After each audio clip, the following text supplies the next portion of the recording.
Hello everyone, welcome back. In this video, I'm sharing an all-time favorite recipe of my family, Kheema Masoor Pulao. As the name suggests, this pulao requires the key ingredient, Masoor, or whole black lentil, which gives a wholesome flavor to the dish. Here I've taken 1 cup of Masoor dal and I will soak it for at least 30 minutes before I cook them. Also, I have soaked 3 cups of rice. I've taken short grain rice as it works best for a pulao. And while these are soaking, I'm going to prep the keema. So I've got about 400 grams of keema which I will cook in a kadai or any dish. I'm adding about 2.5 tablespoons of ginger, garlic and green chili paste. Mixing all this well, I will cook this on medium flame. Stirring at intervals and breaking the lumps formed while cooking. Let this cook further on low flame. After about 7 minutes, I'm adding all the dry spices.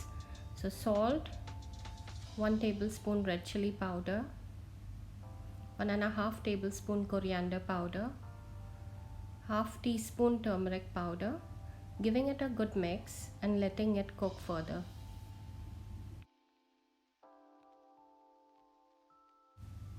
Cover with a lid and let it cook for another 7 minutes.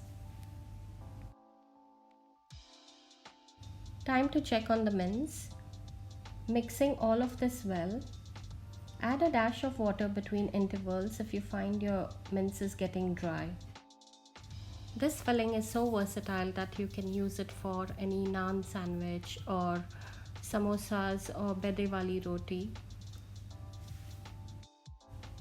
The mince has been cooking for the last 10 minutes, and lastly I'm adding garam masala powder and jeera powder, and I will give it another 2 minutes of cooking and our keema is ready. I'm slicing 2 large onions to make birista or fried onions. Also I've chopped 2 medium potatoes into bite-sized pieces which I will be deep frying. To make things easier and faster, I've heated oil in 2 separate kadais. In one, I will fry the onions for birista or browned onions, and in the other, the potatoes. Make sure the oil is hot before adding the onions, and the oil should be enough to cover the onions. Keep stirring them to get even browning. Also keeping an eye on the potatoes. Once the onions have become golden brown, keep in mind to switch off the gas as soon as you see them browning, as they will brown slightly more even after taking out from the oil. As you can see, they have browned nicely and I'm draining it. I will also reserve the oil from the birista for later use. Once they are cooled down, crush them with your hand. I hope you can hear the crunch. That's how crispy it is. And that's how we need it for the pulao. The potatoes seem to be cooked, so I'm just getting them out. The rice is well soaked by now, so we will cook the rice just how we do for the biryani. Adding some salt to the water. It should be enough for the rice. Then adding some whole spices, 2 bay leaves, 1 stick cinnamon, 2 badi elaichi or big cardamoms, 2 to 3 small cardamoms or choti elaichi, 2 to 3 cloves, 6 to 7 black peppercorns. While the water for our rice comes to a boil, we will cook the whole black lentil. So I've added the lentil to the pan with enough water. I will add some salt and cover and cook.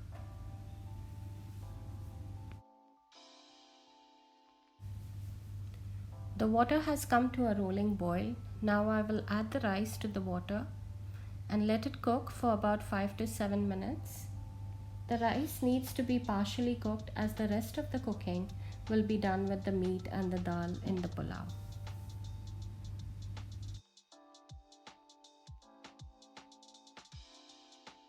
Our masoor dal has cooked well, keeping in mind to keep the dal whole and not mushy. I'm going to drain it now.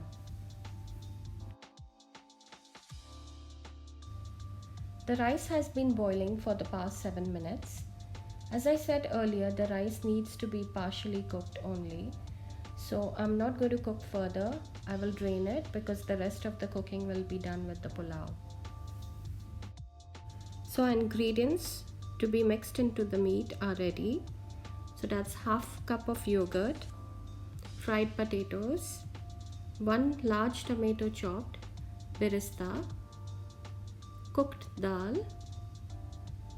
half bunch of coriander leaves chopped, and half cup of birista oil. So first goes in our dal. You can put it in any order you like. Potatoes, tomatoes, birista, yogurt, coriander leaves chopped, and the oil.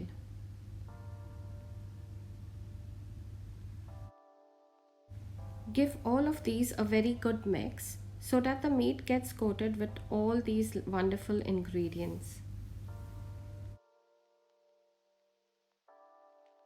So our meat is ready to be layered in the pulao. In a large deep pan or a pot, I'm going to spread half the rice, spread it evenly. I'm removing as much as the whole spices that I can see, as we don't like the crunch of the spices between our teeth. If you're not fussy about it, you can leave them in. Spread all of the Kheema Masoor mix evenly on top of the rice.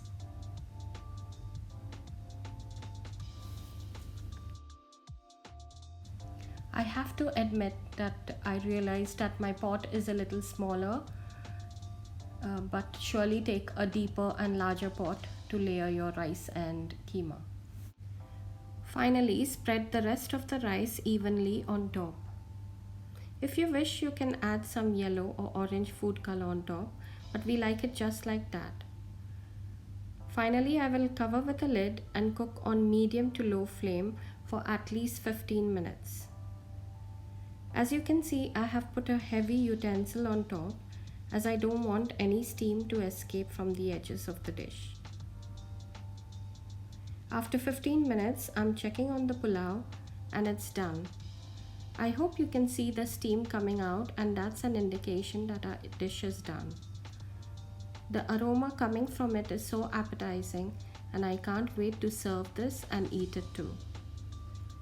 Before serving, I have given a good mix to the dish, and this is how it looks. A great one-pot royalish meal that can be enjoyed with any raita or pickle of your choice.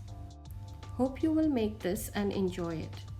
If you like this recipe, give it a thumbs up, share, and subscribe to my channel. Thank you for watching.